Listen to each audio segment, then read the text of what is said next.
Hi, our dear guests just getting in, you're very welcome. The show or the Mingle is going to start exactly 10 minutes from now, if you can look at your watches.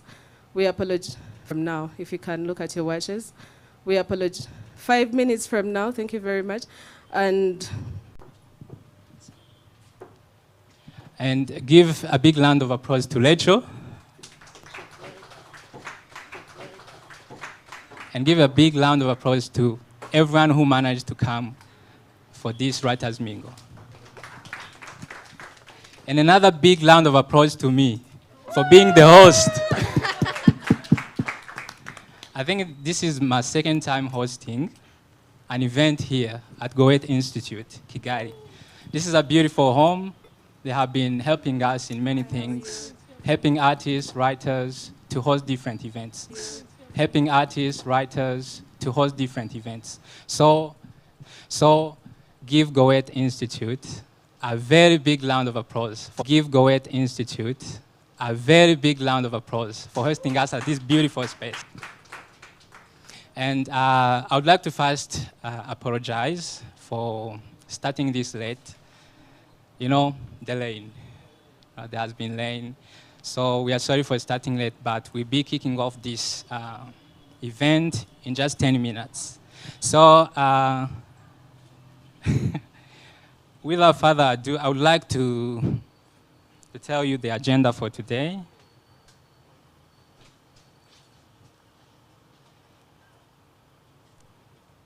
So after an introduction, we'll be having welcoming remarks.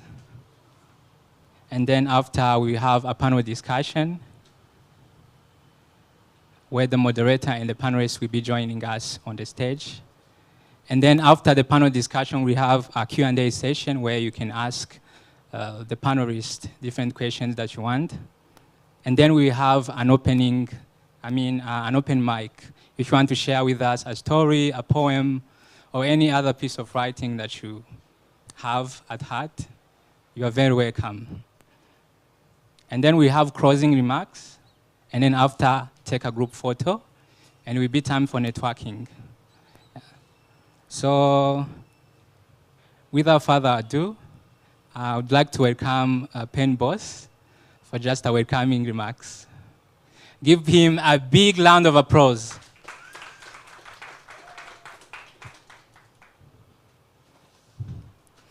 Something about me. Huh?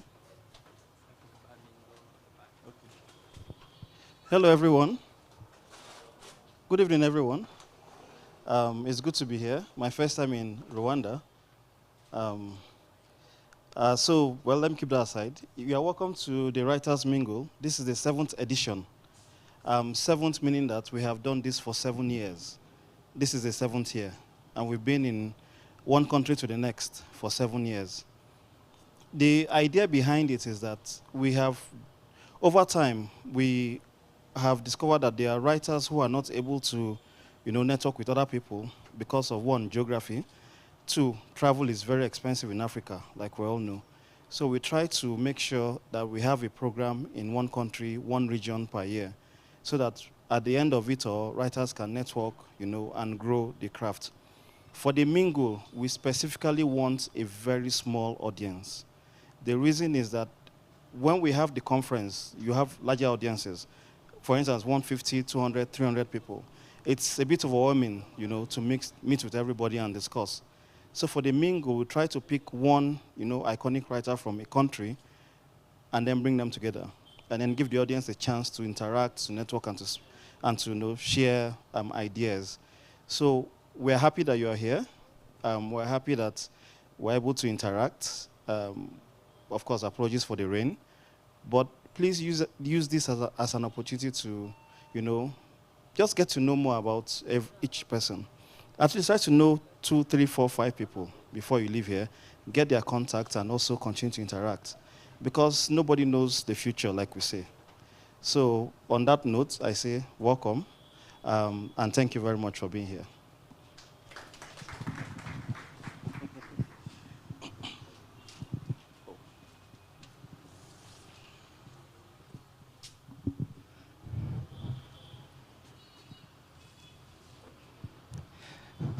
So give Anthony Onuba another big round of applause.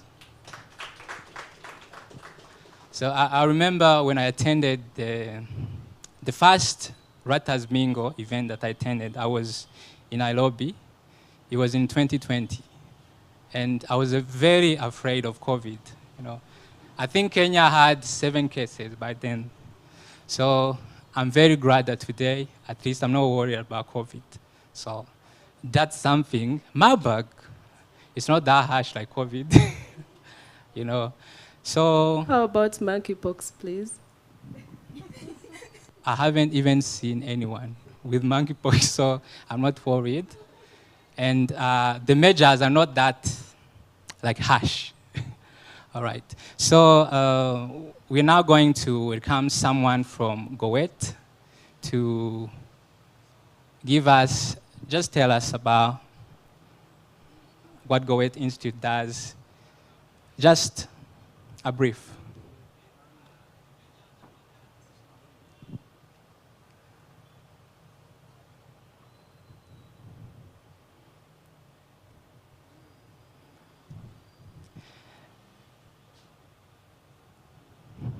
There's no.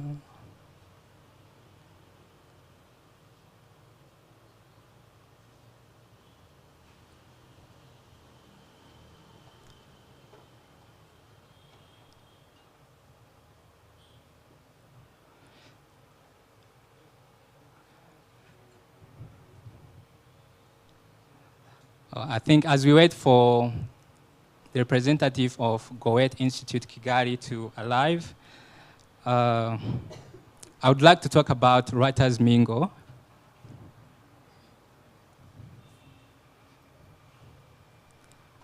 And what it actually means. So Writers Mingle is an activity that serves as a forerunner to the main event, which is the African Writers Conference. It is happening on 26th this month. It will take place, as you can see here, at Kigali Public Library from 2 p.m. So I hope to see everyone there. So this Mingle is anchored by a moderator and some panelists made up of creatives and varied African nationalities, irrespective of their residencies. It provides an opportunity for an interactive discussion on themes relevant to African literature. It also serves as a springboard for networking and capacity building for all the participants. So next, we'll be having a panel discussion.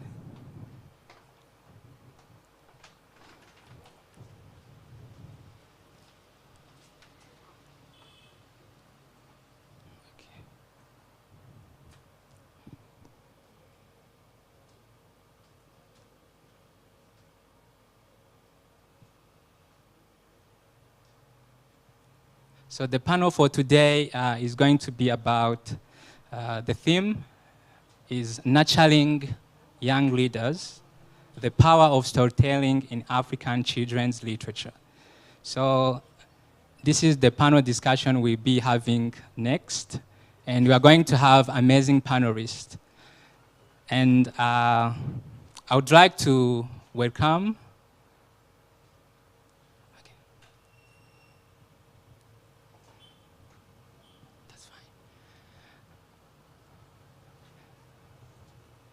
I think the representative of Gowet Institute Kigali is now available.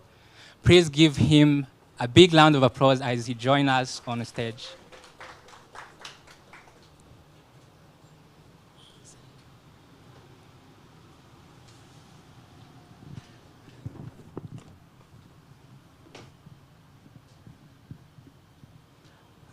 Good afternoon, everyone. Welcome to the Goethe Institute Rwanda. We thank you very much for being here this evening. Even though it has rained, you all made it to be here on time. Thank you so much for that. In the name of the Goethe Institute Rwanda, and in the name of our direction, Mrs. Saraita, in the name of all my colleagues here, I would like once again to welcome you to this event. What we actually do here at the Goethe Institute is First of all, to promote the German culture and then teach the German language here for people interested in going to Germany for their studies or for cultural exchange or to join their family. So I'm not going to say much more. This event is about writers mingling. So I'll just let you to enjoy the event. If there are questions, please feel free to ask them. And once again, enjoy your evening. Thank you so much.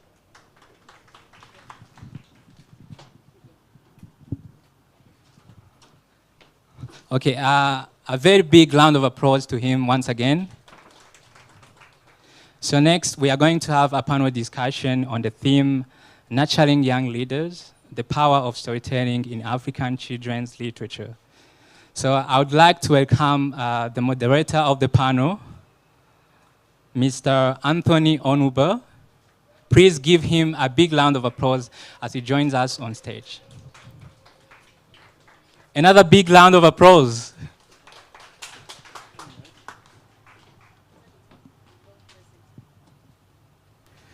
Hello, everyone. I'm here again for the next probably 40 minutes. So I would like to welcome the panelists to discuss today on the theme. So I'll begin with Kumo. Kumo is here from Botswana. Kumo, please come up. Round of applause for her as she comes up. Then next we have Tendo. Tendo is here from Uganda. Round of applause, please. And then we have Rose. Rose is here from Kenya. And of course, we must have somebody from Rwanda. So you can come up too. Yeah. So you can.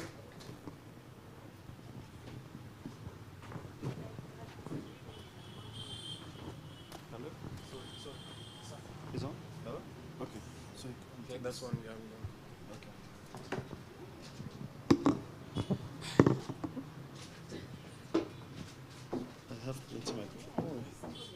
Bring it. Sit down, anywhere. Yeah. Check if it's on. Rose, come on, sit down. You can sit down here. Here.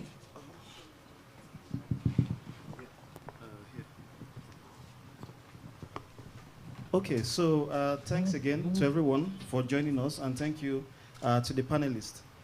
Usually, the way the Mingle flows is I would ask a few questions, which of course the answer is not more like, it's not an interview, it's like a discussion. So any of them can feel free to interrupt at any time. And then afterwards, we open up for the Q&A, just like Tom had said. And then you ask your own questions and then they provide an answer. So for now, I'm only going to ask 5 questions only. Only 5 questions. And the first question I'm going to ask, anybody feel free to speak, I think all microphones are on, is to tell us, for instance, how children's literature can contribute to shaping future leaders. So maybe Tendo, you want to speak first? Okay, no problem. Hello, everyone. I'm Tendo from Uganda.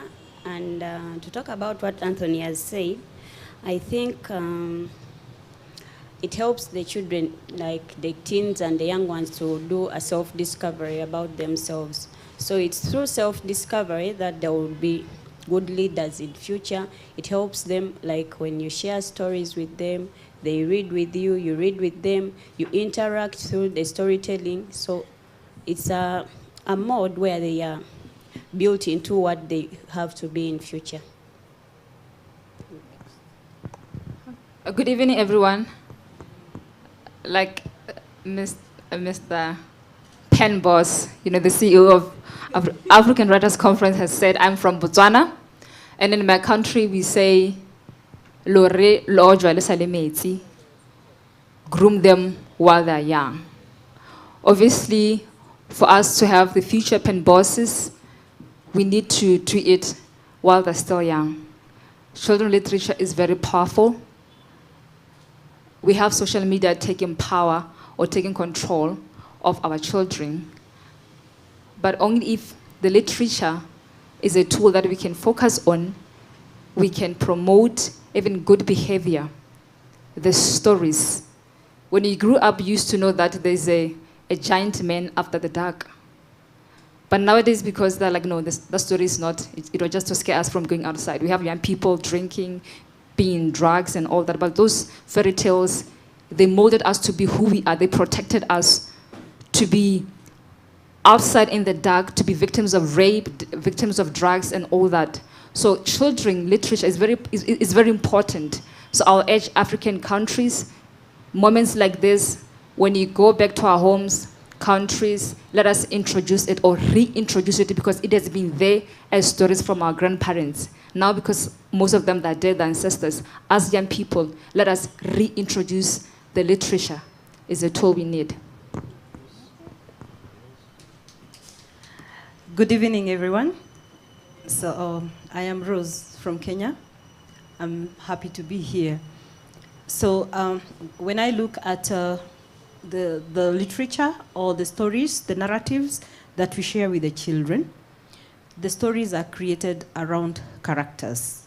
And every character has their character, let me say so. The way they act, yeah, the way they reason, the way they work together as a team, the way they bring conflict. So when the children hear such stories, they want to identify with the hero. So it's through the presentation of the hero within the narrative that the child wants to relate with. And that way, if the hero was a conflict solver, then they want to be that kind of character. So if we tell them more of these stories, and we create enough characters within our narratives, and we give them, of course, we will have one who goes the different way, but if we bring a hero within our narrative, so we'll be helping our children even in molding their characters. And that way they become leaders with good morals, or leaders who want to be like the character they had in the narrative. Thank you. Okay. Good evening once more. So my name is Parfait from Rwanda. And actually, hearing from what they said, all I can just add on is just to complement what they said. Like from those stories that we tell our children, like in storytelling, so the power it has in building future leaders of tomorrow is that they will be instilling community values into them, and they will be educated, and they will grow their thinking skills and capacities so that they can become like the future problem solvers, because the kind of stories that we tell them are the kind of stories that they will be trying to emulate as they grow up. And also, what we have to be making a caution of is like what type of stories they are getting, they are hearing, what type of stories we are telling them, what type of stories like we are living at our homes, because all those stories that the days we live at home, also they pertain into stories that we are telling to our children, the way we are living, the way we are communicating to each other. All those things are also stories that we are telling to our children. So, and also these help to shape their character. They help to shape the way they think, and also incorporating all those things into literature and telling them stories about those characters and about all those people who they can emulate, who they can relate to, especially from history and our cultures, so that they can have the values that we need them to have, and also the type of thinking that we need them to be having. And actually, I think that can be my addition to it.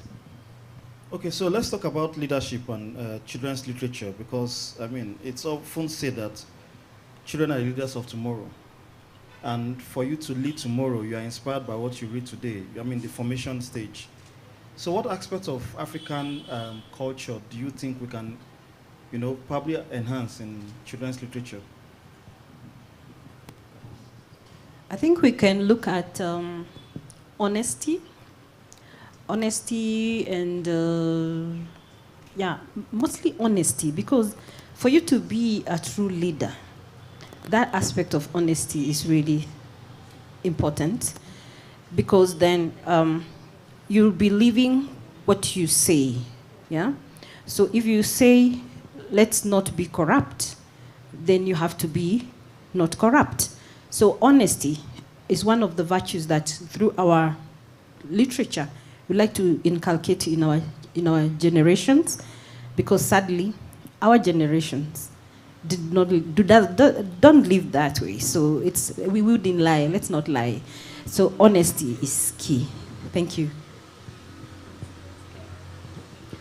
So I think we can also improve on communication, you know.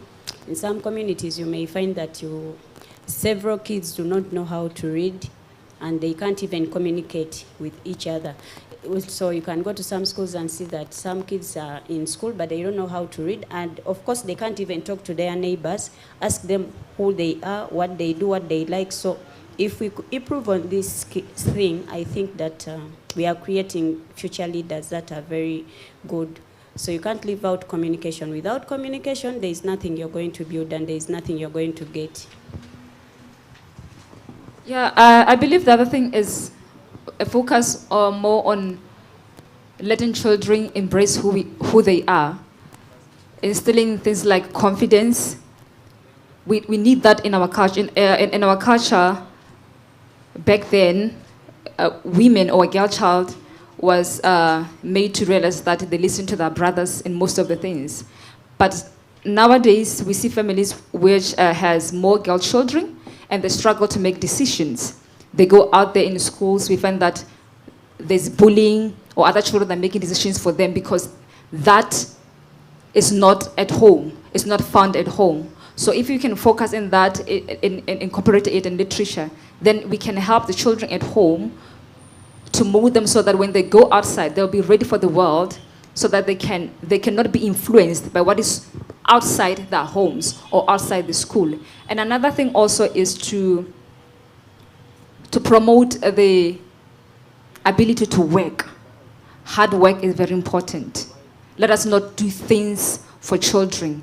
I know we do a lot for children. We grow up with the mentality, I didn't have it, my child will have it. It's a nice thing, but let us talk about allowing children to do things for themselves. Create a story, have characters of children doing things on their own that can easily influence the children listening to the story or reading the story, or, oh, I can do it. You'll be surprised. In the morning, he or she will say, Mommy, let me make my bed.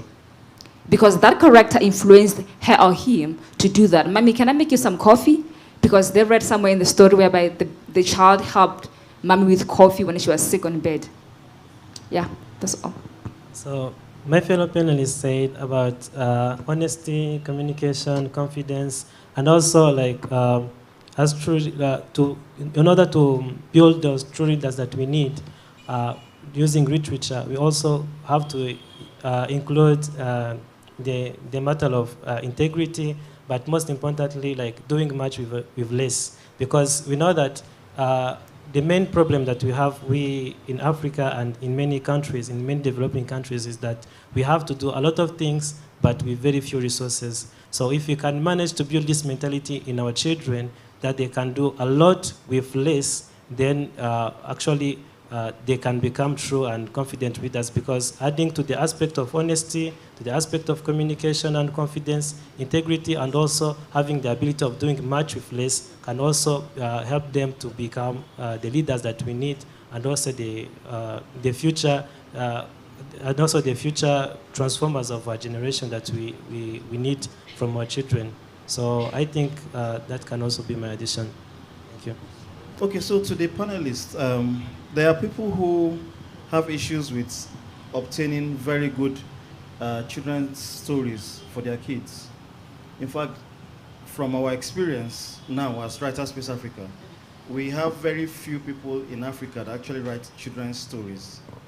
And the few children's stories we have seen, the stories do not really embody most of the things that you have discussed. So I'd like you to help us by probably giving us an example of maybe a story or a character in a story. Maybe the one you've written or one out there that embodies most of what you have discussed here as some of these traits that we should have in our stories. Okay, last year I met Nahida from Tanzania. She writes very beautiful children's books. I bought for... That's Nahida there, by the way. I bought for my 8-year-old. And I didn't read the book here because I didn't want to know the story before I read it with her. So I just kept the book closed. When I got back to my country, I called her, we read the book. And the first thing that she said was like, "Mommy, why is this zebra crying all the time?" It's like she made a character of a zebra which was different, but it tried to change because when it went outside the house, others looked this way. But the duty of the mother was to always say, "My child, you look beautiful. My child, you look beautiful." So that to me was like talking to my child or talking to my children. It's not the thing of now, today. If she does something and I say, "Stop stealing," it's not like tomorrow I'll not say it again. I will say, "Stop stealing" from Monday to Sunday. And it doesn't mean my child is naughty or I'm a bad mother. It's a process. Once you have children in your care, whether in school, at home, or church, Sunday school, is a process. You will say the same thing every day, every Sunday at church, you will say the same thing. "You guys are behaving this and that." It's not like the children are wrong. It is our responsibility. So her books are very powerful. It even changed me right at that moment. Because at the end, the child, the zebra celebrated, the baby zebra celebrated who they were. But the mother kept on saying the same thing from the beginning until an end. She didn't give up on the child. So let us not give up on children. Because that war will never win it. They will not get something today. You will have to say it many times. And you're not wrong to repeat and repeat and repeat. It is how it is. Thank you. Okay. We are living in the day and age that we are living. We have a lot that happens that appears to be so abstract for our children. And we can use our stories to prepare our children to be able to mingle with what's happening in their communities or the setups where they live. For instance, I have authored a book written titled "My Father, My Hero," and this story is about a girl who is celebrating her father who lives with disability. If you think of children probably who have parents who have disabilities, or probably they have brothers and sisters, siblings or relatives who are living with disabilities, they would probably feel like they are an outcast. But you can create a story, like the story I have created, it's around a character. This man is has polio. Polio affects the bones and the development of the feet. So he uses his crutches to walk, and he uses his wheelchair when he needs now to move to other places. The story, the girl looks at the father, and the father is working really hard to be able to provide for the family. And the girl herself is the one who is letting the world know that I am proud of my father, okay? So if a child reads this story, then they will be able to appreciate other people who look different from who they are. Maybe they don't have one hand, maybe it's withered, maybe one leg is short, maybe, just a kind of a deformity. So our stories, the way we present them to our children, they also prepare the children for the shock or the culture shock that they may experience when they step out from the comfort of the home, where everyone walks up straight, everyone speaks okay, no one is drooling. So I think it's our duty to shape our stories to our children in a way that we are preparing them to what they will encounter out there in the world. Thank you.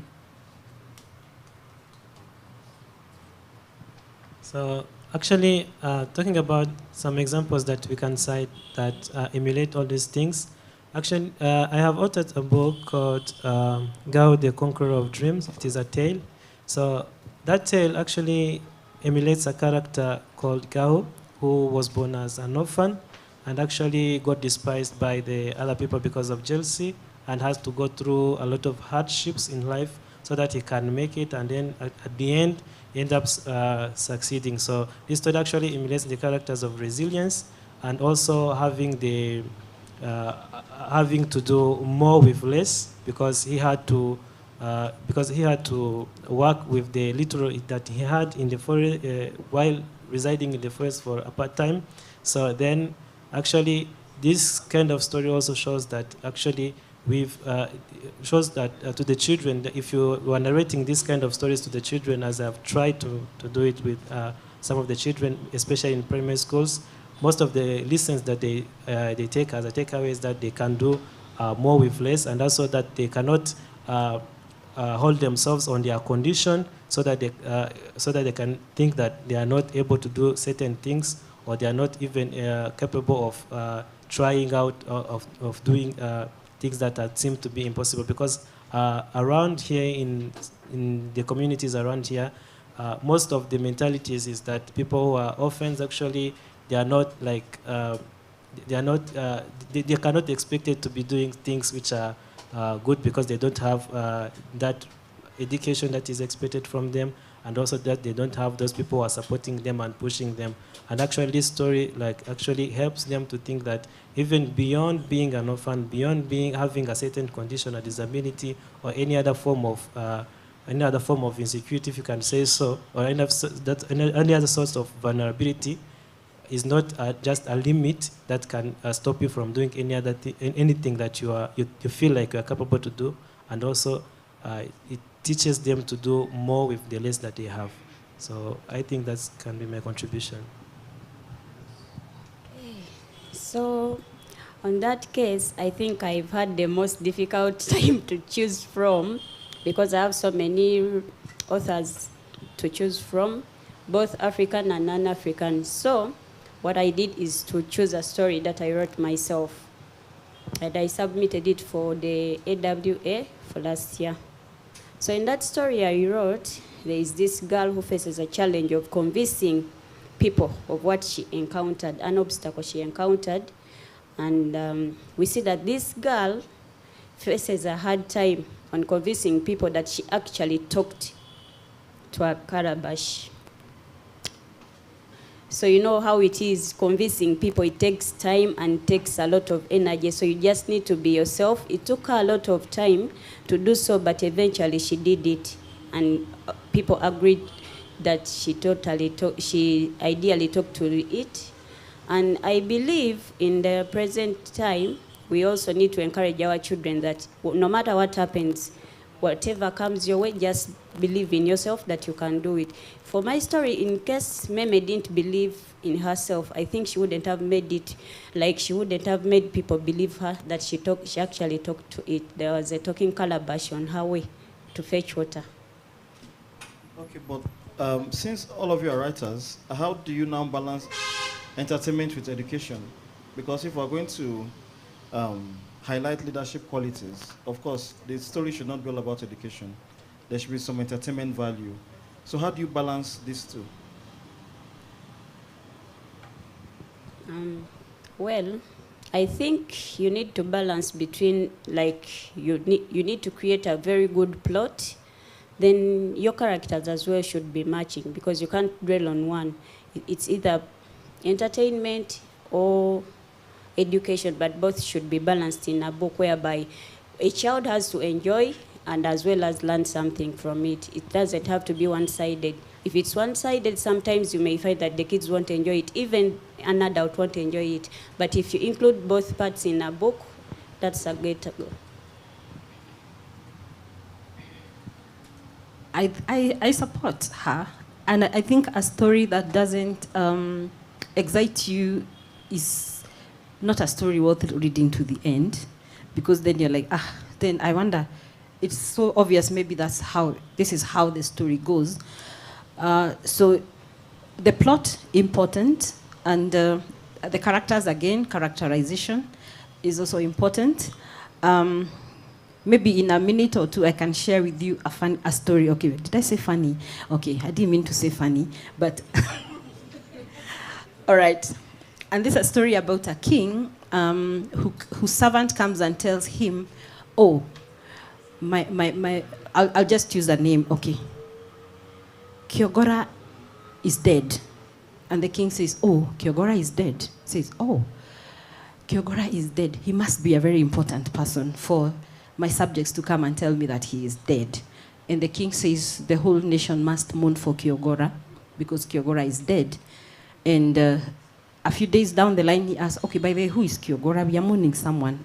Who is Kyogora? And the person the one who came to tell him about it, because it was the doorkeeper, said, oh, I don't know who Kyogora is actually.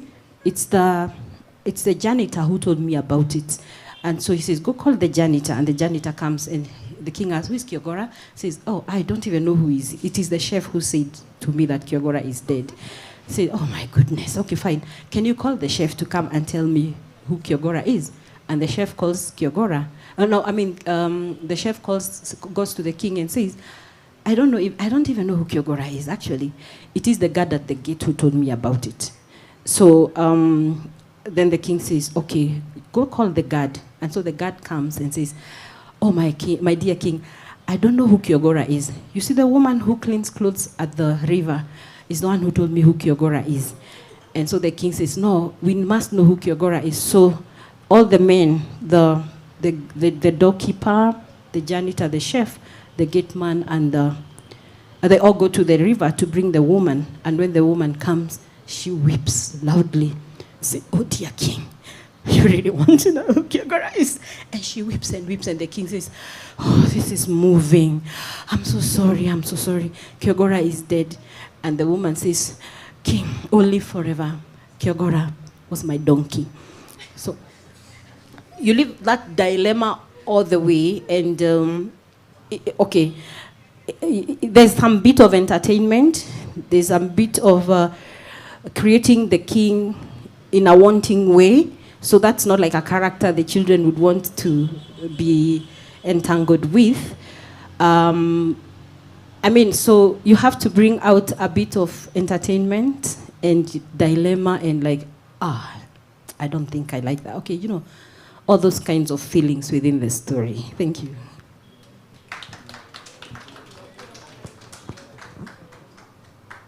I think all the answers, they're correct. That's what we need to see in children's books.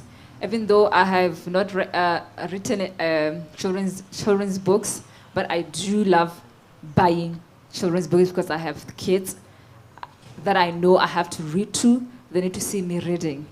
I believe they said much. Thank you. Okay, actually, they have said almost everything, but actually what I can add on is that to balance entertainment and education in children's literature, we should also emphasize on illustrations, because children are attracted to illustrations. If you can match actually the characters that we need the children to emulate through the correct and specific illustrations, this can attract the children to love more the stories, to be more entertained by the stories, and then to get more from the stories, because imagery and illustration from the imagery from the text and also the illustrations that is portrayed in the books attracts the children to understand more and to want to know more about what is written and about the text, and they actually enjoy reading it, as they can have fun actually looking at the characters and understand more of what is written from the books. So I think that can be my contribution. Okay, thank you. So finally, before we open it up for the audience, I like that you talked about illustrations. So I'll direct this question especially to Rose, because she works with individuals with special needs. So can you tell us about how illustrations or visual storytelling can be used to, also enhance these themes of leadership in children's literature?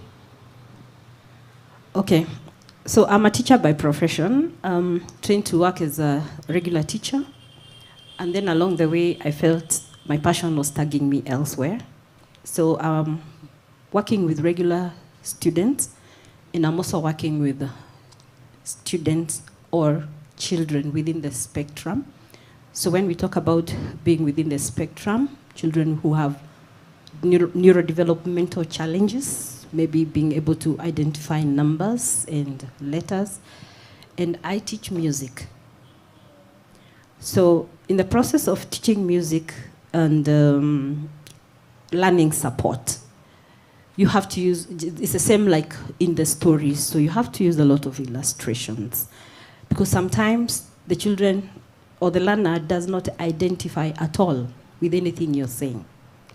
But you show them a picture, they lighten up. For instance, there's a book we use for music called Teaching Little Fingers to Play Piano. And it's quite colorful.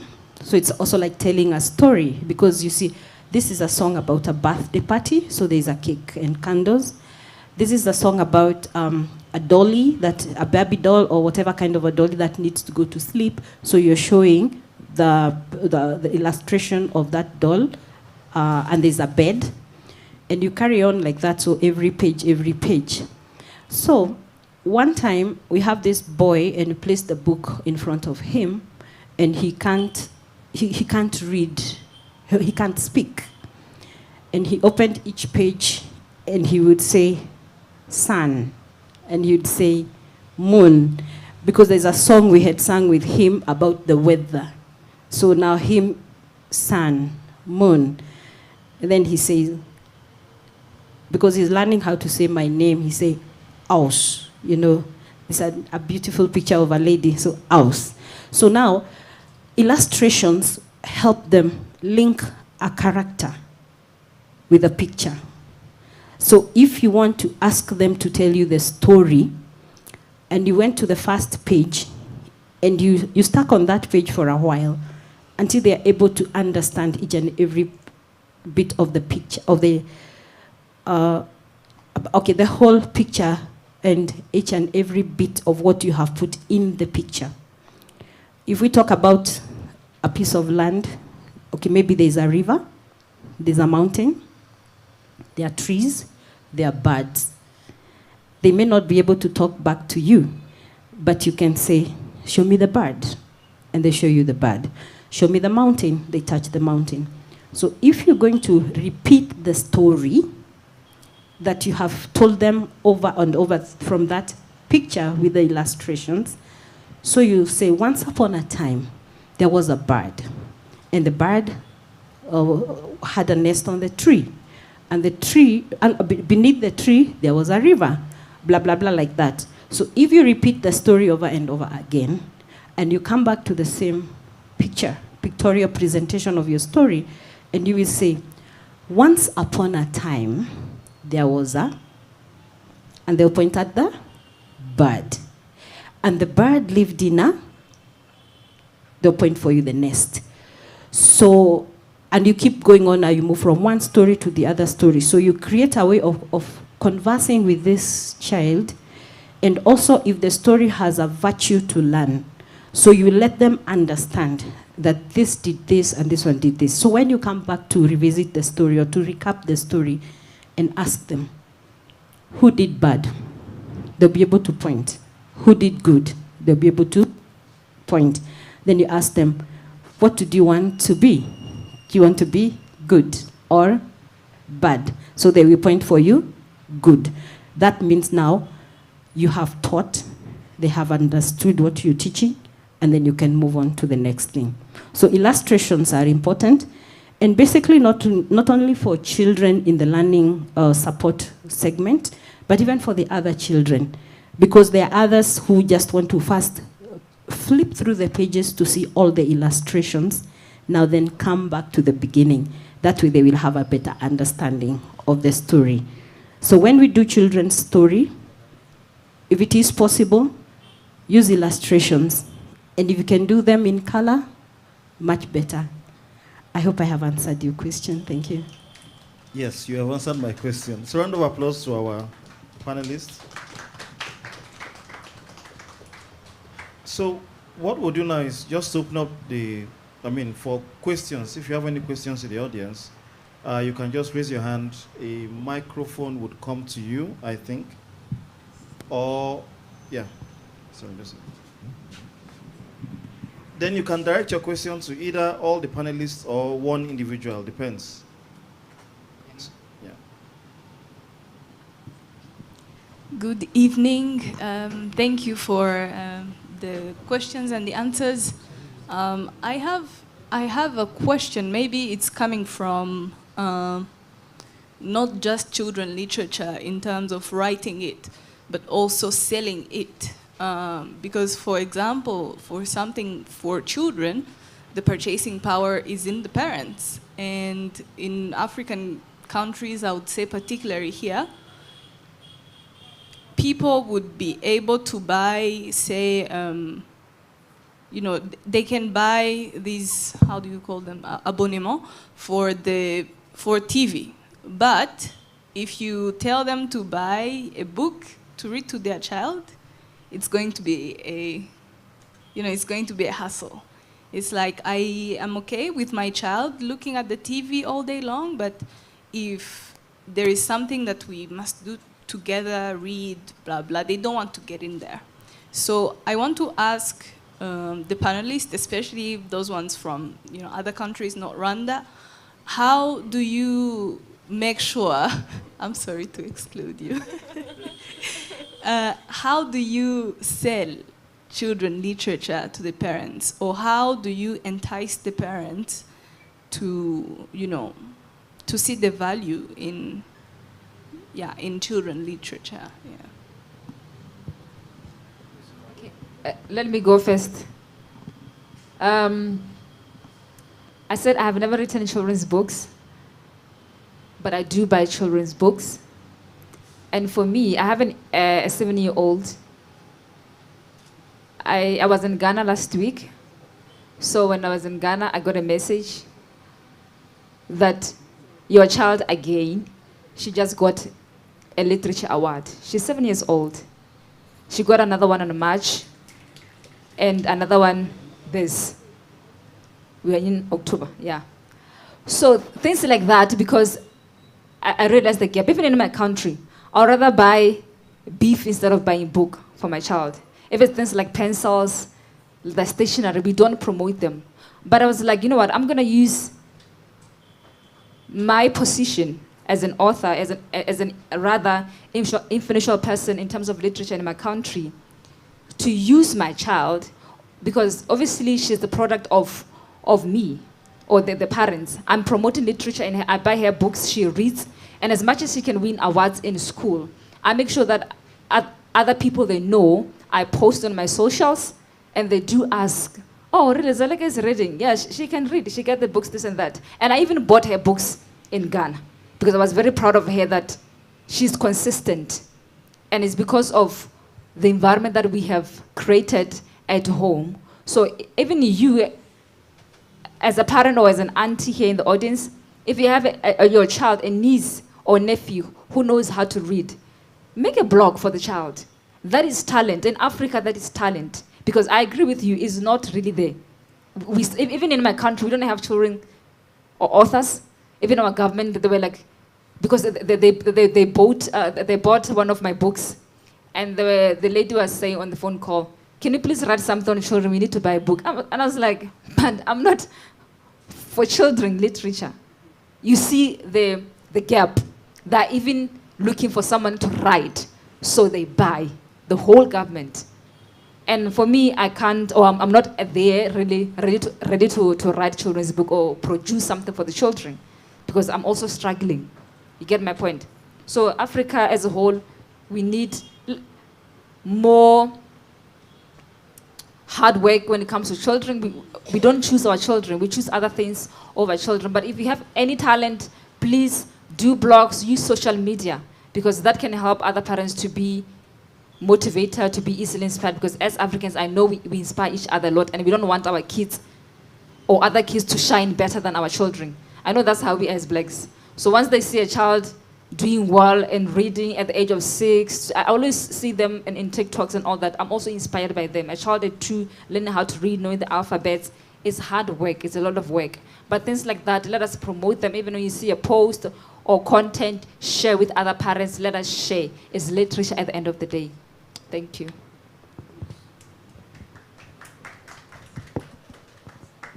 Well, I believe in this saying that what you are is what your child would be. Meaning that if you read a lot, then your child would also read a lot. If you watch movies a lot, then that is what your child would follow. So I use an example of my son as well. He's 7 years, and this boy can read anything. He can read any content, and very well. Sometimes I'm thrilled at how much he can read, in that he reads mature content for adults, not this other mature stuff, but just normal books for adults. So sometimes I'm like, no, you're not supposed to read this. This is beyond your age. So he reads every book. He reads more than I do. I'm surprised. He reads more than I do, and he can just narrate everything in a storybook that he read, like he was the writer. So he will just read, then after some time he rereads, then tell you everything in the story. So if you read, then your child would probably read. So it's not something so easy to convince someone to buy a children's book, but I pray it does so happen in Africa. Otherwise, it's not. But the more you read, then the child would have to follow your example. It's very true what Grace says, because I also have children and they read. They read when we go out to eat and they have a novel, they will carry that novel. As they wait for their food to be served, they are reading. As a country, Kenya, the challenge we have is that everyone wants to develop a book that can be endorsed by the Institute of Curriculum Development. There is where the money is. So, if you take another book, they will say, just wait, we just changed the curriculum, so we are first developing the academic books. And then the bookstores, you take your book to the bookstores, and they will say, oh, do you see all these books? They are not moving. Where do you think we are going to place yours? Okay. So one of the ways to have children read your books, because we have a lot of public schools and we have private schools, if you can get to the director of a school and convince them that this book is children related and give them a good offer, then they will ask if different classes can have a copy each, So that is something I have tried.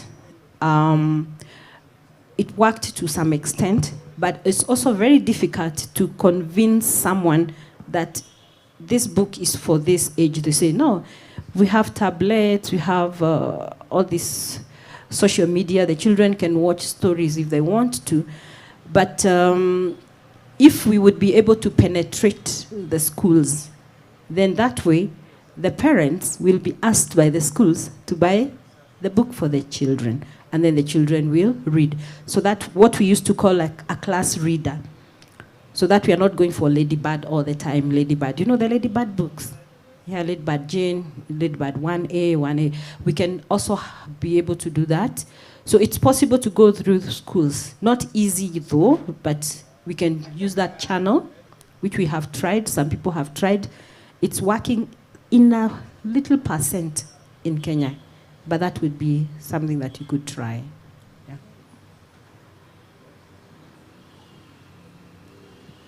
And just a quick note, if you are going to ask a question, please raise up and then introduce yourself, and then and the country you are coming from, and then you can pose a question to one of the panelists or more.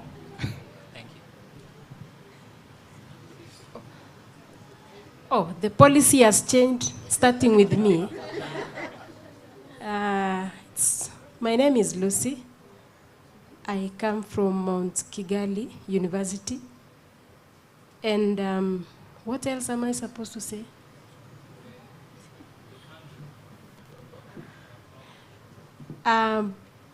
Originally, I'm from Kenya, but I work in Mount Kigali. So I don't know whether I'm an East African. Okay. My question, actually my suggestion, I love writing, though I have not written any book. I'm to be guided to write.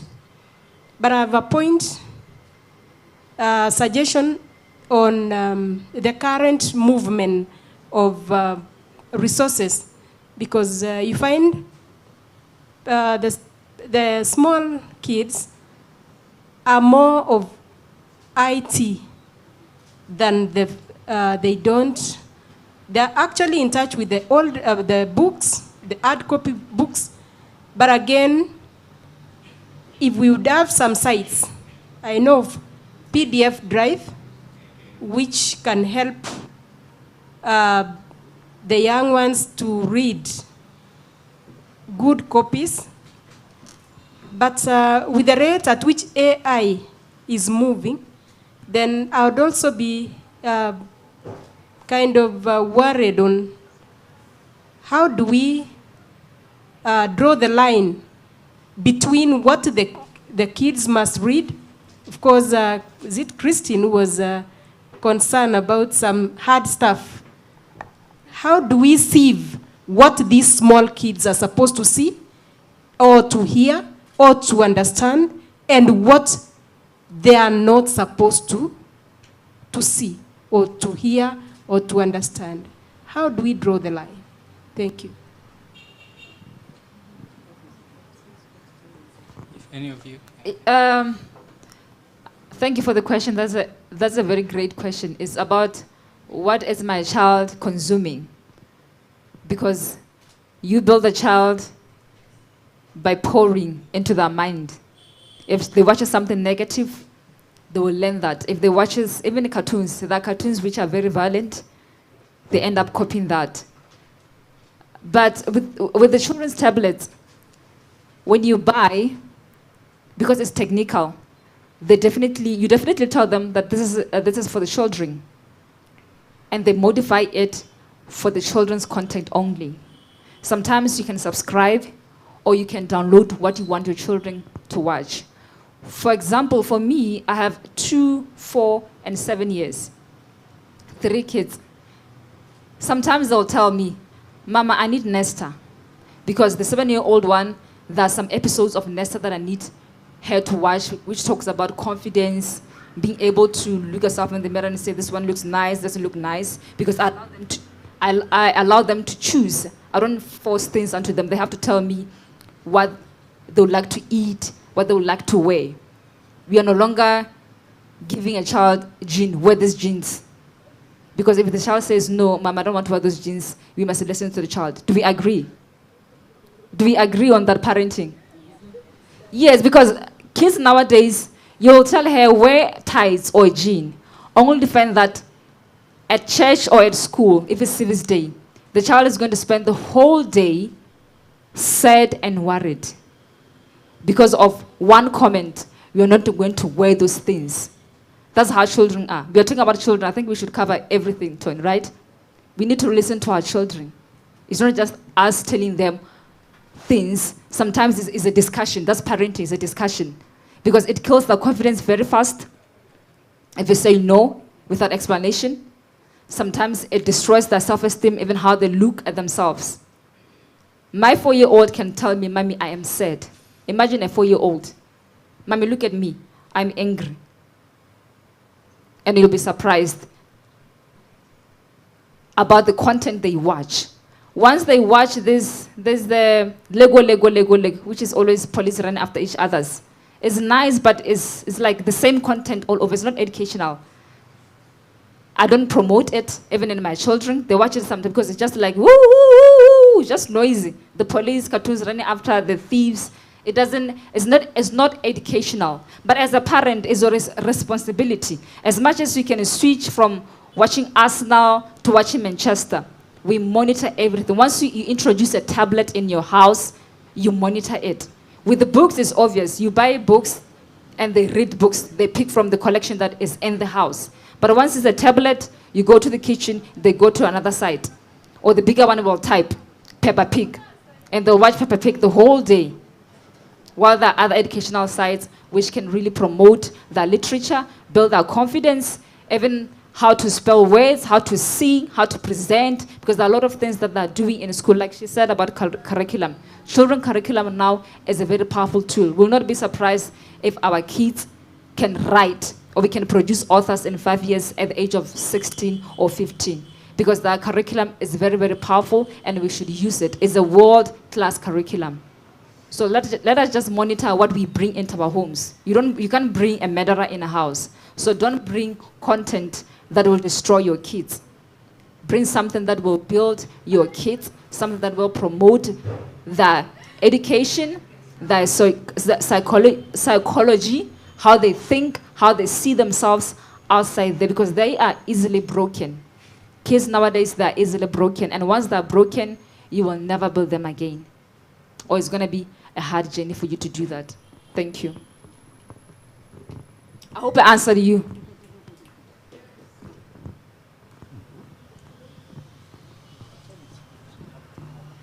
Well, I think AI is here to stay. I don't think it's going to change. But, like we said initially, about the kind of foundation you lay for your children.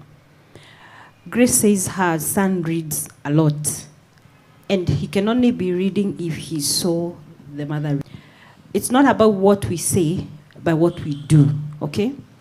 We will not separate AI as because the world is dynamic. The dynamism of the world is moving fast, and there's nothing much we can do. We can't stop it, and we have to appreciate that times are moving and life is changing. But if your child is used to seeing you read, they will read. When AI comes, it will play its role, but not to a greater magnitude in comparison to the kind of foundation you laid for your child. Okay? I have 2 daughters, and one of them is very artistic. She can draw, and she's pretty sad about the coming in of the AI, because she's like, what are we going to do? Our creativity is being killed. But you see, the fact that she got this foundation, I can't draw like her. That's a fact. If you ask me to draw or even to mold someone using clay, they have fingers and hands that look like arrows, you know. It's so not balanced. So she feels it when she thinks about the effects of AI, but it's because of that foundation that was laid. Most of us parents are very, very busy. We do not have time to even monitor what our children are doing, what they are learning, what they are watching, just like Kumo has said. Because like the children I work with, last week, I just get into a house and this girl is just grunting. And I'm asking her, what is this? She continues. And then the brother says, it's Peppa Pig. You see, so when the mother, she's just there on the couch and she's just, and I'm like, what's that? You know?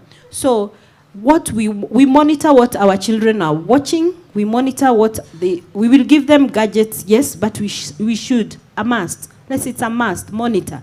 That way, AI will come. They will appreciate it and accept it, but we will not convert them. They will still have their natural bit of them, and they will do what they expected to do. Sorry, just say that we have room for 2 more questions. I think somebody has a microphone there.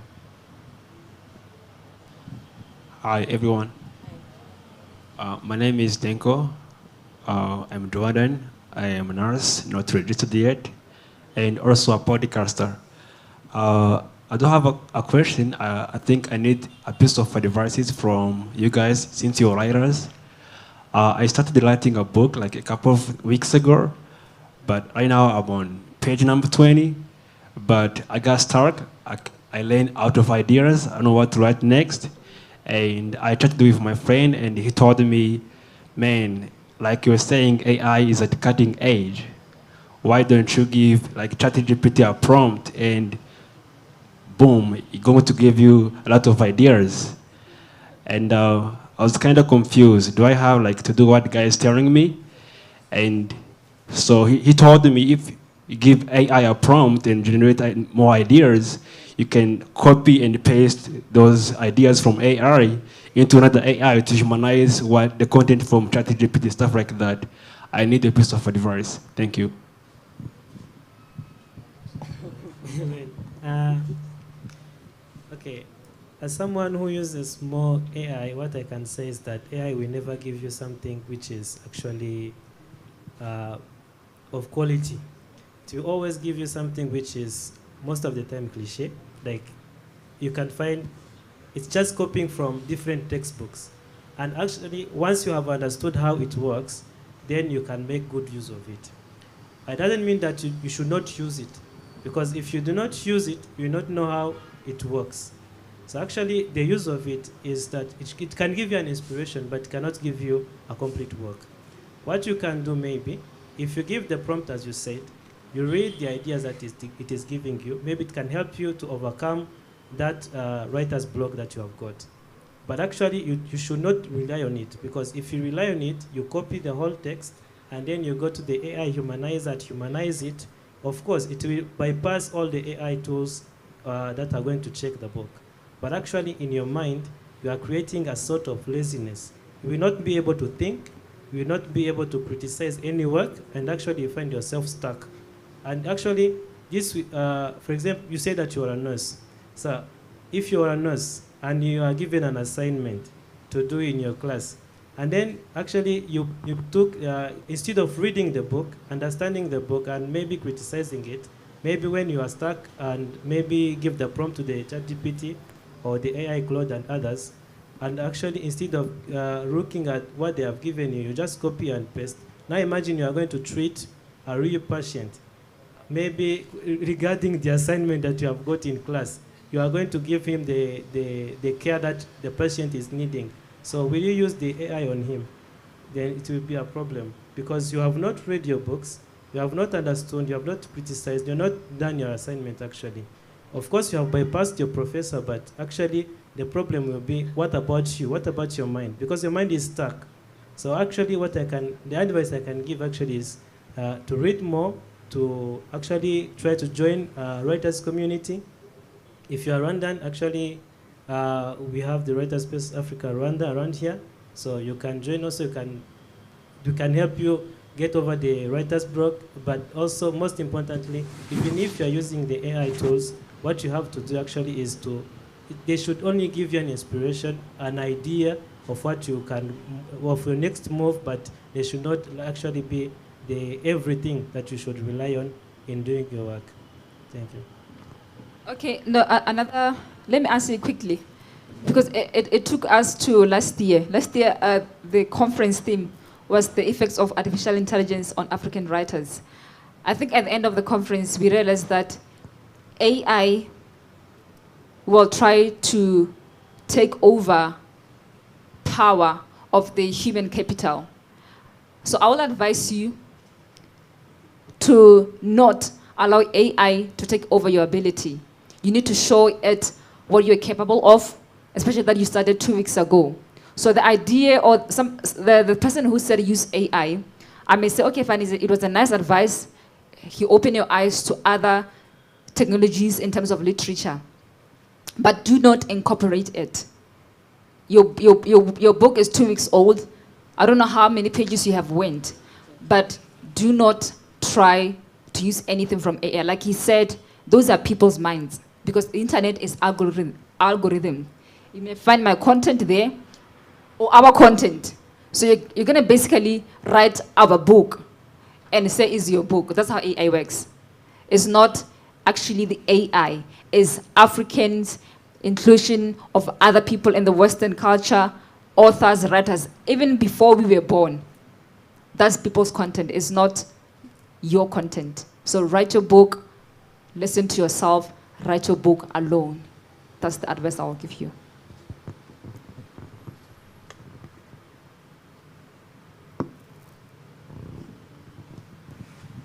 Thank you very much, dear speakers and moderator. I would like to ask a question that I'm scared might be broad. I'll ask 2 questions in one. Oh, sorry, I'm Rachel Twinomcha and I'm from Uganda. I'm a lawyer by profession, but I do several other things. I teach, I write, I cook, I eat. Thank you. So I would like to understand your understanding of what African children's literature is in this day and era of civilization coming up on us, I would say, as writers, what is African children's literature? What binds me while I'm writing? What can I look at? What can I look at and what can I not look at? You understand?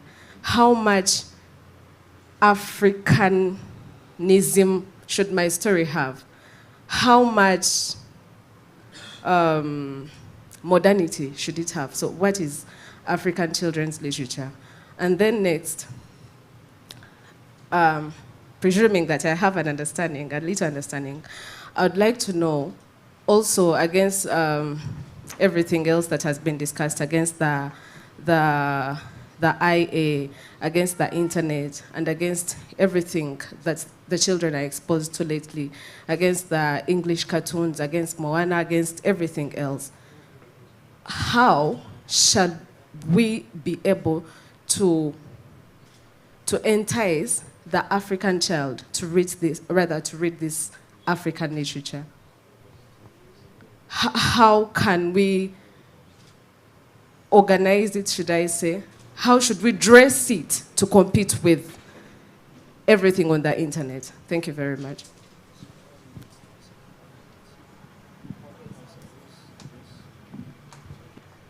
So to answer you, I think we don't need to modernize it a lot. So what we can do is that we go back to the drawing board. Who is an African? First look at yourself. Who am I? I am an African. What am I? So you look at yourself and say, in my culture, we do this and this. Then in somebody, if you want to write about somebody else's culture, go and read about it before you can put it into writing. Because if you don't, then you're bound to miss. But if you read extensively about a certain culture that you would want to read about, I think you can get an idea on how to write good African literature for children. Like she said, okay, what makes us drawn away from what is ours is lack of the sense of belonging. If you belong, then you will not be pulled away. Because what we know about African literature, we're talking about community. We're talking about family. We're talking about love.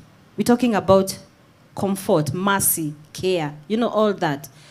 But when we embrace the other culture that is not who we are, so we start looking at ourselves and feeling like, I think I should be maybe thinner, or maybe I should be fatter, or maybe I should be light-skinned, or maybe, all those brainwashing things that we hear is what makes us put aside what is ours and try to embrace what is not ours.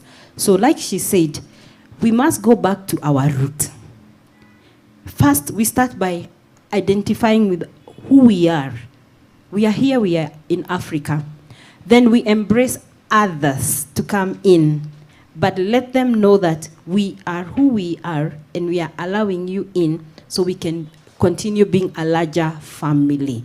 So if we are able to understand that way we are able to even entice others, even to read our stories, learn about our way of life, embrace our way of life as we embrace theirs. But we have to identify ourselves. Who are we? Once we've done with that, we'll not even have questions about what shall we do about this. Yes, Rachel.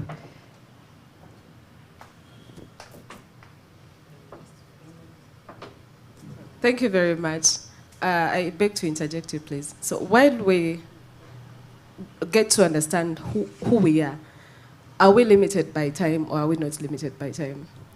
Because for myself, I would wish that African children's literature is maybe how Africa was. Because if it is who we are right now, my hair is braided with something artificial. And I don't feel this is African enough. So are we bound by time, or is it who we are today and everything the pants, what is African children's literature? Thank you. Okay, actually, responding to your question, what I can say is that we shouldn't be bound by time because culture grows. That's what we believe here in Rwanda. Culture grows because we cannot be stuck in the Stone Age. Of course, our children should learn our histories, our stories, our literatures. They should know our values, but also we should try to adapt to the time we are in. Because if we do not adapt our stories to the times we are in today, actually they will get lost. And once they get lost, to catch up with the remaining sides of the world, actually it will be very difficult for them. So for us, actually, we should go back in history while telling our literatures, our stories, sorry. Then if you go back in history, actually they can learn lessons that they can apply in today's modern times. But actually we shouldn't be bound by time so that, because actually culture grows differently according to time, because we cannot also stop our children to see what actually is going on in the outside world that we are living in today. Because if we try to bind them in a specific space and time of the past, actually this will become even more worse than what we have today. So actually, from my side of view, we should tell our stories using our histories, our stories, our village, like community values and everything, so that they can learn from them and then try to adapt to the modern world that we are living in today. Okay, let me just add something. It may not probably fully be related to stories, but music, okay? About 2-3 weeks ago, the Kenya Conservatoire of Music was celebrating 80 years of existence in Kenya. For those who understand, Associated Board of the Royal Schools of Music, ABRSM, maybe, the board that examines students for music. So they were having the celebrations, 80 years of celebration. Now, the Kenya Conservatoire of Music has embraced a lot of classical music. And so they are teaching the students to play piano, to play cello, violin, guitars, etc., all the instruments you would think about. So in the auditorium where I was seated, there were foreigners. I don't know they sounded like they were speaking Spanish or something. And when we had an intermission, they stood in a group and they spoke about how disappointed they were about the presentation. Why? Their expectation was there will be African music, there will be drumming, there will be dancing, there will be all that kind of stuff. But what they are watching is what they are used to back at home. Let's understand, or much as they may not tell us, they do embrace our culture. They do embrace our narratives. They do embrace our stories. I have a friend, she has established, she's writing books, and they're based on something she's calling Kinara Park. She lives in the US, she's Kenyan, but she has adapted her stories from Kenya and taken them, and the setup is around a park in America that she's calling Kinara. And all the names of the characters in her stories are Swahili names. Swahili names, you can get them from Kenya or Tanzania. So what I'm trying to say here, yes, we are not bound by time, but let's remember that our days then and our days now are still reflective, and they mix it, and they mean something. The white people that we think we want to adapt their culture and bring to our children, they are looking for that reality, the real thing from us, so that we can give it to them. So we are not done yet. We are somewhere. Thank you. Okay. Thank you very much to the panel. We are out of time for now, but like we said earlier, this is a mingle. So even after we close, you can still meet any of the panelists and have a conversation, ask your questions or discuss. So I think I'll call on Tom now for the next on the agenda. All right, thank you so much, Pen Boss. Thank you so much to our panelists for an insightful and eye-opening conversation. Please give them a big round of applause. So our next activity on the agenda is open mic. So if anyone wants to share a poem or a story, this is the time. So we use this stage, so we have to remove the chairs. And then we will start with, okay.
So it's time. We are going to kick off our open mic session with none other than Latif from Uganda. Give him a big round of applause.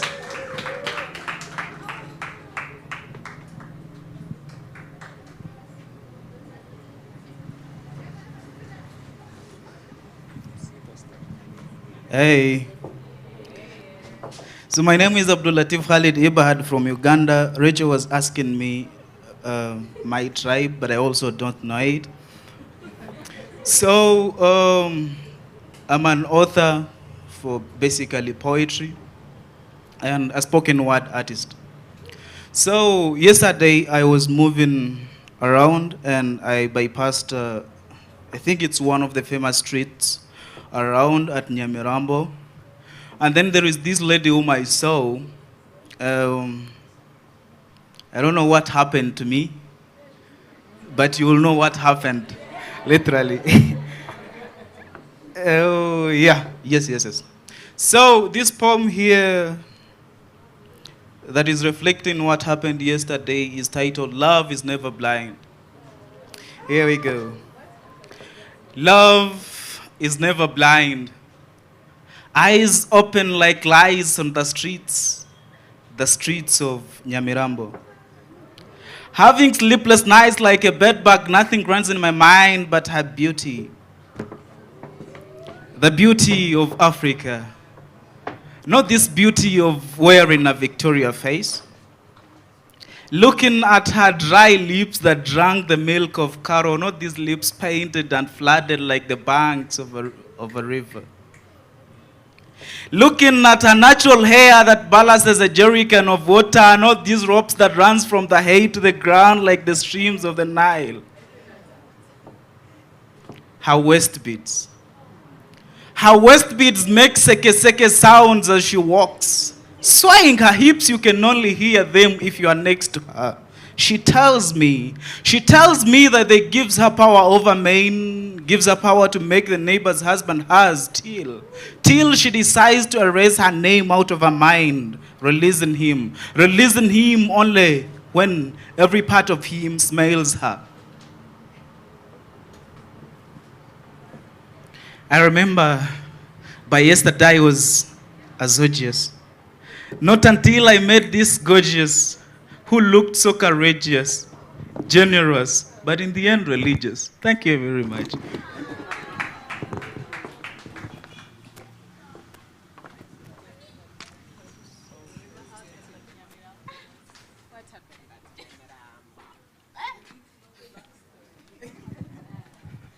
A big round of applause to Latif.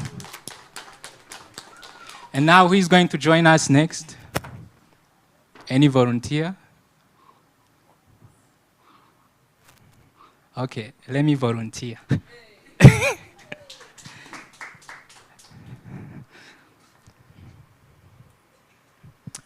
So, this poem is called I Am.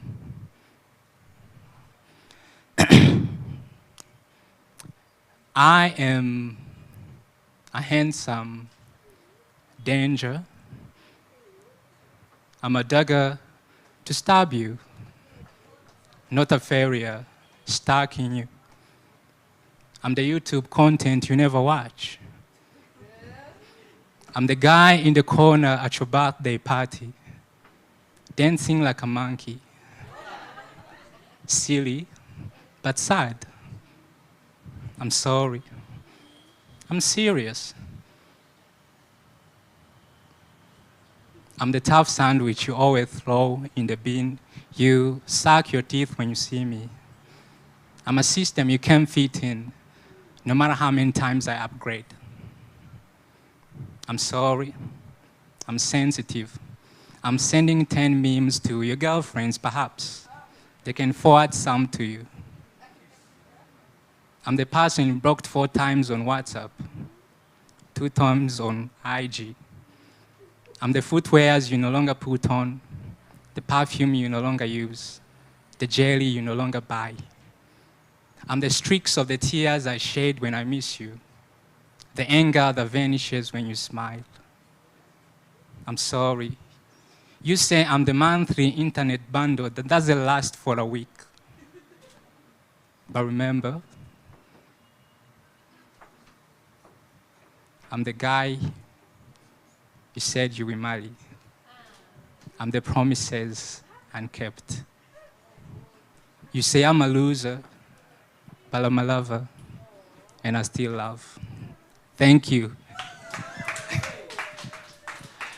So who is going to join us next? Sandra?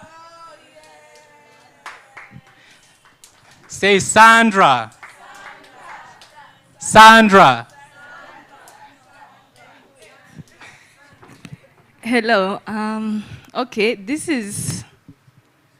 Okay. Bon, I'm a prisoner of the stage, I guess, for now.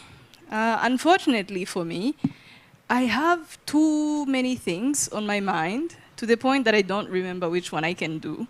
So please allow me to read instead. And I am not an internet bundle. And I am not, what else? And I am not a lover too, so it's going to, it's going to be hard stuff. Give me a minute. Let me find my beloved Google Docs. Huh? Oh, I'm a human trying to be more human. Wow, I haven't performed that in a long time. I think I'll go with the.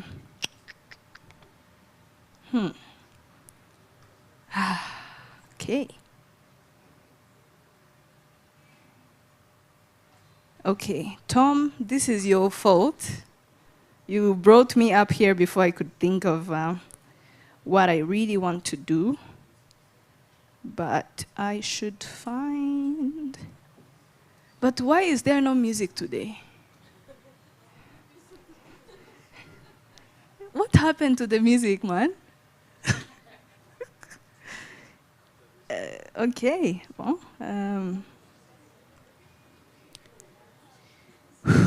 Okay.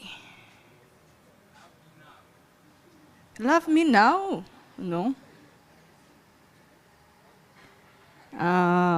Jesus, is there someone who wants to perform while I find something? Wow, thank you, lifesaver.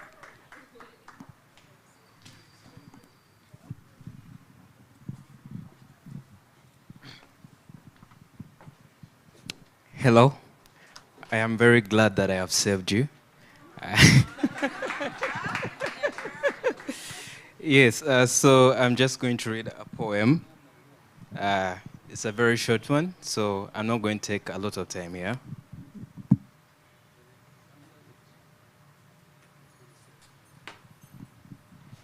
So this poem, okay, let me say, you know when someone is constantly doing something for you, but you probably never get the chance to do something for them, and you just feel bad that you are not able to do, you are not able to do anything for them. So here it goes. I know that with receiving, there is an expectation of giving. Do not do so much for me, I may not be able to reciprocate it. It tears me apart, it wrecks me, it ruins me when I lack the capacity to help those that help me. So do not do a lot for me. I may not be able to reciprocate it. But if you do, I'm counting blessings a lot, like the grains of dust twirling in a storm. I'm counting blessings a lot, like the crystals of sugar that will fill our wine pitcher. If you do, I swear if you do, I intend to kiss you like a drop of rain rippling in a pool of water. Thank you.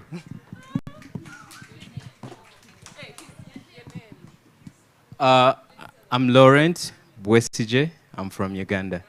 Thank you.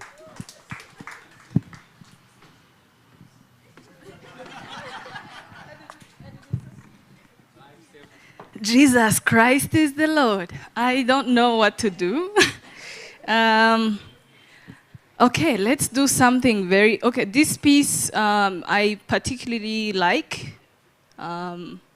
One, because it does reflect my experience probably for the past couple of months.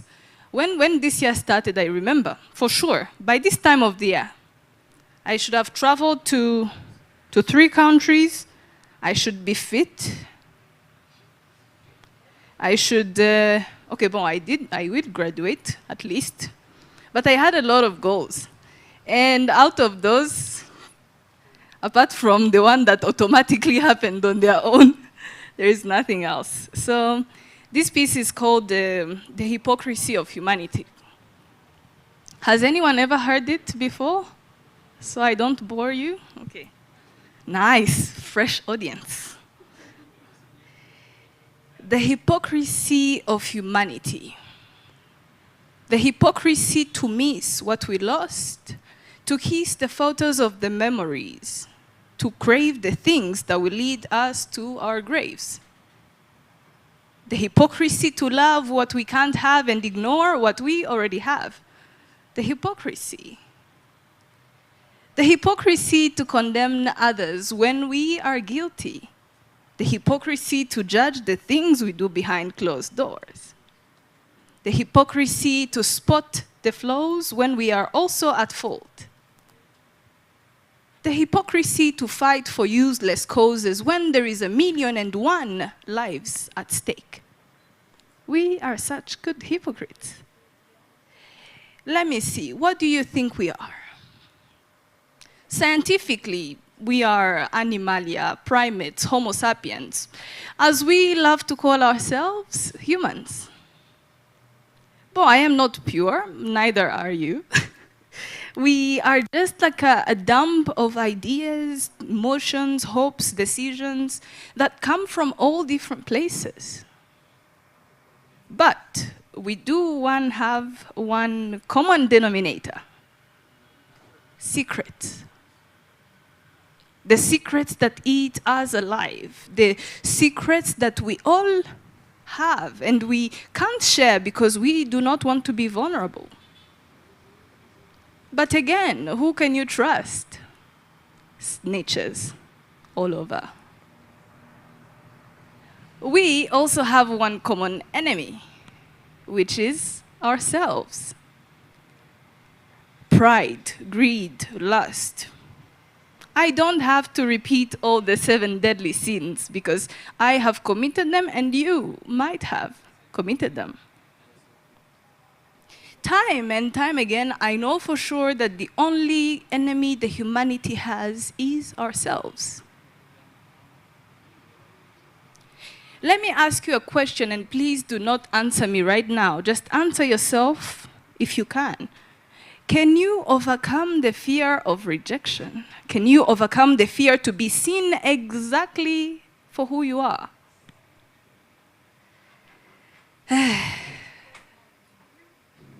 Well, the fear to be seen naked, naked down to the, I don't know, down to what?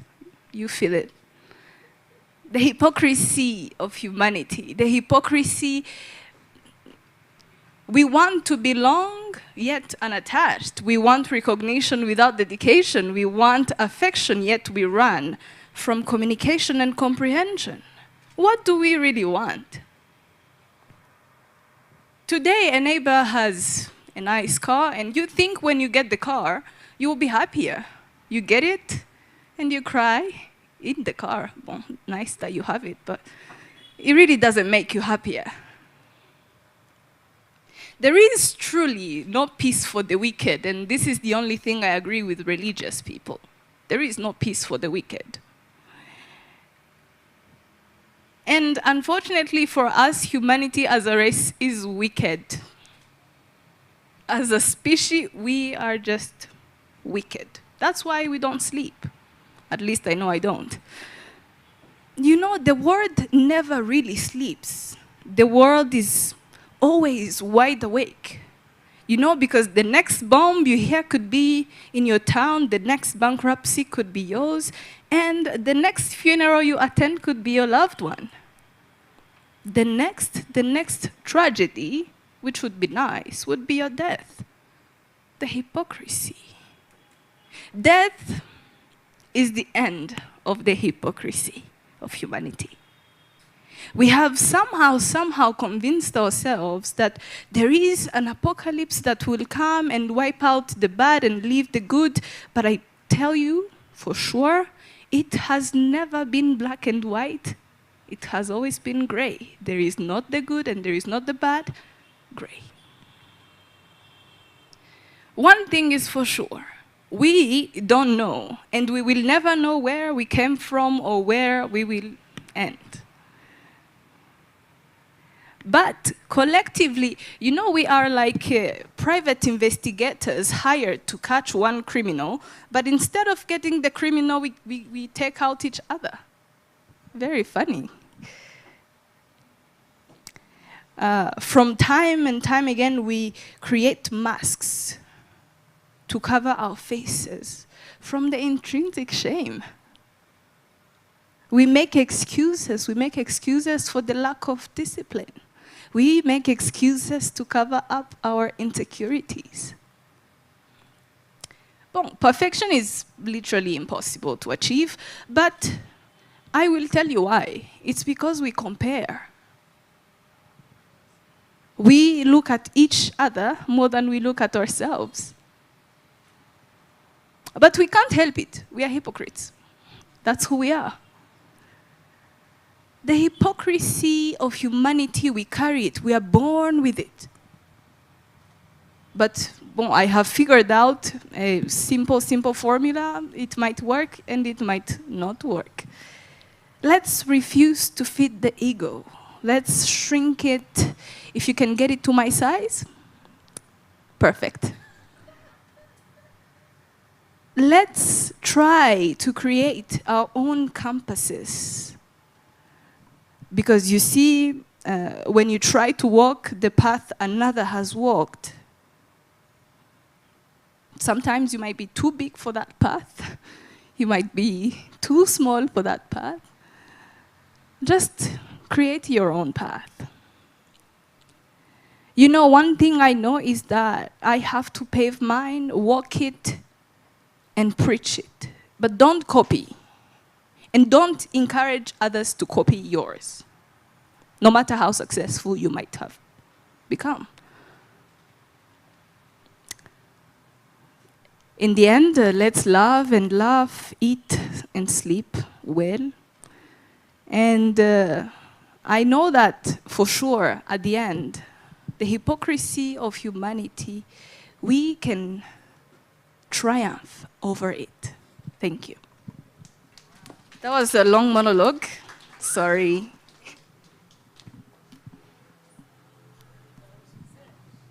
Ooh. Another big round of applause to Sandra. So these are my takeaways. Let's shrink the ego. There's no peace for the wicked. Create your own. Don't. The hypocrisy of humanity. Yeah. So we still have 6 minutes to close this open mic session. So Kora Bomi, please welcome Kora on stage. Thank you. I wrote this here. Okay, so let me see how well it goes. So please let me read. At the writer's mingle, late I came. But all the same, I came. So you may claim that being late is my fame, but honestly, you can't make shame. If you ask the Luo of Kenya, my name literally means I came late. Anyways, before I lost my way and I started to sway and flay, here is what I want to say. I came late to the mingle, so I missed the most of the jingle. But I heard some of you came in group, some of you came coupled, and most of you came single to the writer's mingle. Well, at the writer's mingle, they said our culture is living, and for us to keep it living, we have to keep believing.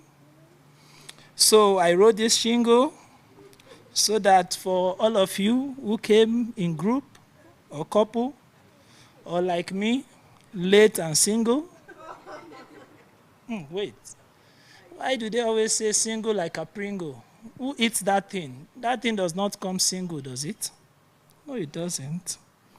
Well, if you came now, like Pringles in a box, or coupled like a pair of mismatched socks, at least here at the writer's mingle, I've got you and your ears tingled. Thank you. Thank you so much, Kora. Please welcome on stage and introduce yourself. A big round of applause.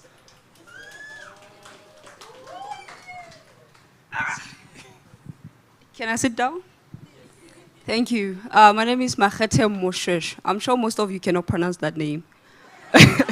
Mosh, to make it simple, so that you don't get my name wrong. Lesotho is a very small country. I don't know if many of you have heard of it, but everyone I've asked, I've never heard of that country. Which saddens me, because I've heard of this country a lot, and I've searched about it. So this poem that I'm going to read, it's not written by me. The book is titled The Mind Speaks by Mokgo Supi. Can anyone say Mokgo Suping all the way? The poem is titled To Life. Whew. Dear life, I have a question. Why should you be so hard on me, yet I didn't choose you? Are you making me stronger? Why am I falling a victim of your decisions? Is it because I'm your slave? But slaves deserve peace too. Dear life, I have a question. How would it be if you gave me a chance to live in my own way? Do you think I'll disobey you? How come the ones you disfavor are the most unfaithful? Sorry. Is it because you are their life? I'm young but strong, black and great, sad and in need of your mercy. Thank you so much.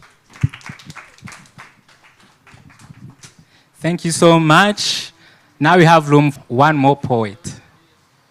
Please welcome on stage Avid. A big round of applause.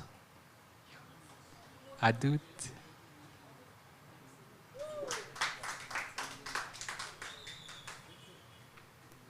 So the name is Adut. Yeah, Adut. Okay. Good evening. So it's an honor to be here. My name is Adut Loy Akok. I am from South Sudan, actually.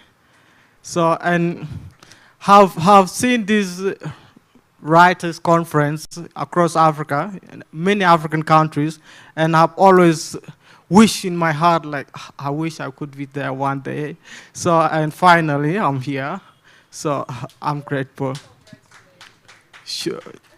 Yeah. So I'm a student. I'm studying at the University of Rwanda, here in Rwanda. So, and have been here for some time now, like 2 months, and I have learned the language. I've learned a lot in Rwanda, the beautiful people. So, yeah.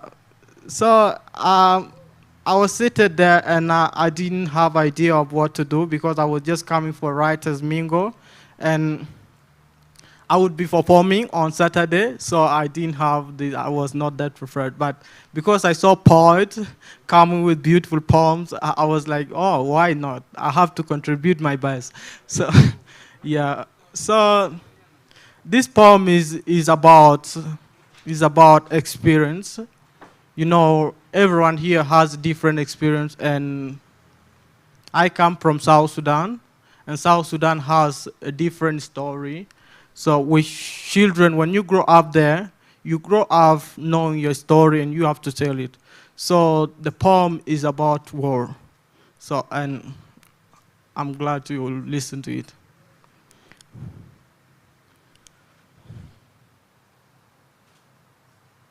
Creeping at Juba bloody nights. From one streets and back, from the left and right of other streets. This is another pretty night to call this Syria hell. Because tomorrow we shall wake and still smiles of the rising suns. This is another pretty night to call this Syria hell. Your Excellency, who are those corpses? A once wise man once says that we shall all die before we see the lights. A memory was remembering when I saw those corpses of 30 dead men. But we will bury them, Your Excellency. We will bury you too, Your Excellency. As we are all going to die in this city and leave you behind. Leaves you with the Niles, oils, and all the trees I could see swaying their branches in dire anguish. So, we'll bury you to Your Excellency. So, thank you so much. Thank you so much, Adut. Please give him. So this poem is just a random poems. I used to perform it when I was in Nairobi. So it was, but on Saturday you will just come for conference, you'll get me there. So I have a poems on the themes. Another big round of applause to Adut. So time is not on our side, so we are going to close here our program of the evening. So I would like to thank everyone who managed to come here for Writers Mingle 2024. You have been an amazing audience. Give yourself a big round of applause. A big round of applause to Goethe Institute Kigali for hosting us. A big round of applause to African Writers Conference. A big round of applause to Writers Space Foundation. Another big round of applause to, guess who? Yes, to me. Another big round of applause to our amazing panelists. And to every performer who came here on this stage. And another very big round of applause to everyone each one of you. Give yourself a big round of applause. So we have come to the end of our program of the evening. The next, we are going to take a group photo. The photographer will guide us on where we're going to have it. And then it will be time for networking. Okay.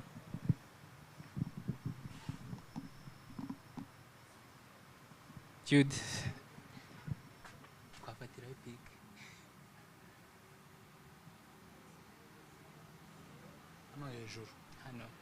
So we are going to take a picture here on this stage. Please join me.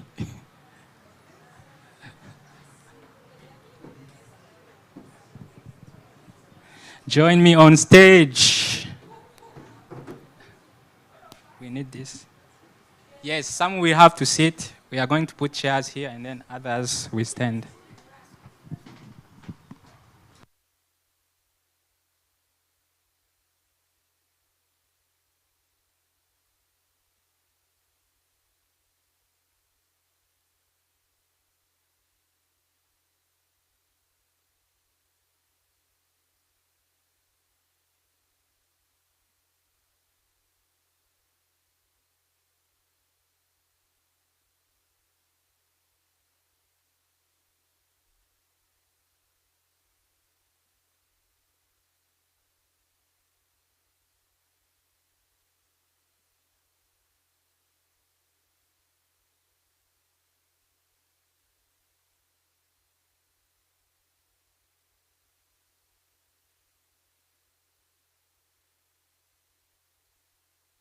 Okay. The panelists, please join me on stage. Pen boss and all the panelists. You have to sit, the panelists. You take the seats and then we're going. Okay, we need one more seat. Yeah, we need one more.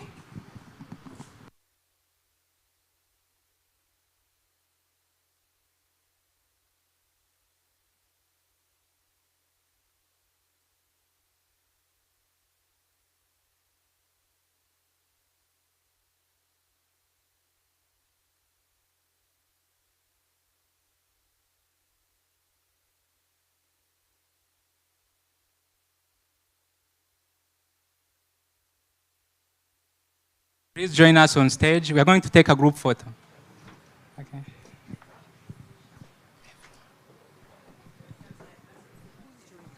Don't join everybody first. Get people who will be A few involved. people. Yes, a few people first. So her, get her on stage. The others should. Okay. If you hold everybody, let everybody come, and then we divide it. Okay? Okay. Okay. Please join.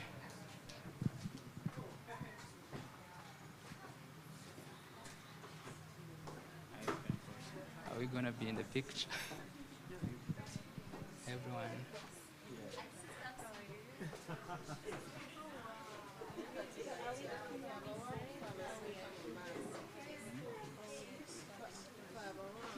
Are we too far? Others can see. Okay. Please join us.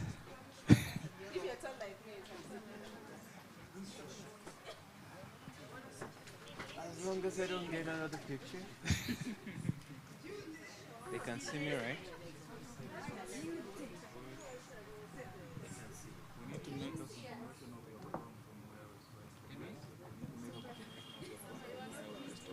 Okay. You have an idea? Yes. Cola. Richard, you could stand. Okay, come from. It has that. She's very tall.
was saying.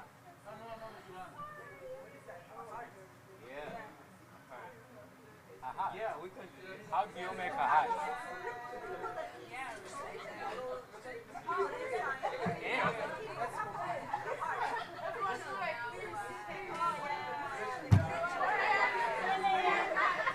What kind of hat? This is a hat. This one. Oh, this is a hat. Yeah, but it's a small hat. A small? A broken hat.